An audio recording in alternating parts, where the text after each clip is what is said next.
For those of you that have listened to me teach over the past few years, you've heard me say things like, words are important. And I've given some little mini grammar lessons when I'm teaching sometimes. I try not to do it too much because I know there's not very many of us out there that are interested in those things. But when we read and study Scripture, it is important to notice the word choice. Notice carefully the things that God is saying to us.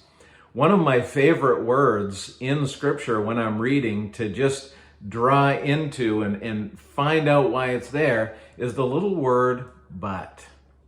Whenever we see the word but, we know that is what I call a hinge. God is going from one thought to another. He's shifting what he's talking about or what is happening or the results of the things that we say and do. And in the passage I want to share with you this morning, we have that. Now, last time I read to you from Psalm 52, some verses that talk about the fact that God is the one who uproots us from the land of the living. Kind of a scary verse. We need to be careful we're not trusting in our own ability to save our lives. And the very next verse after what I read for you last time says this, verse 8 of Psalm 52. But I am like a green olive tree in the house of God. I trust in the steadfast love of God forever and ever. So we have this contrast. We have the person who is doing their own thing, who is making their own way through life and hoping that that is going to be enough. And we saw last time that David says, you can't do that because God is the one who holds the power of our lives. And here he contrasts to the righteous person, I trust in the steadfast love of God forever and ever. Now, we often talk about looking around at this world and seeing the shifting sands of our culture and all of the things that we count on to give us stability in this life.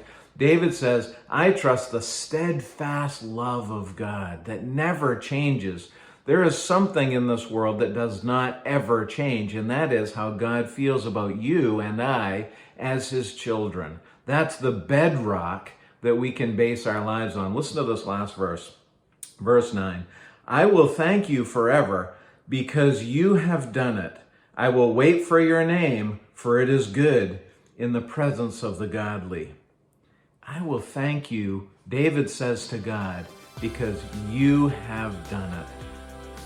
Today, take a moment and thank God for what he has done in your life. He's the bedrock on which you can live. He is the one who has done it. It's not me. It's not my wisdom, my intelligence, my righteous living, such as it may be. He has done it for me and you.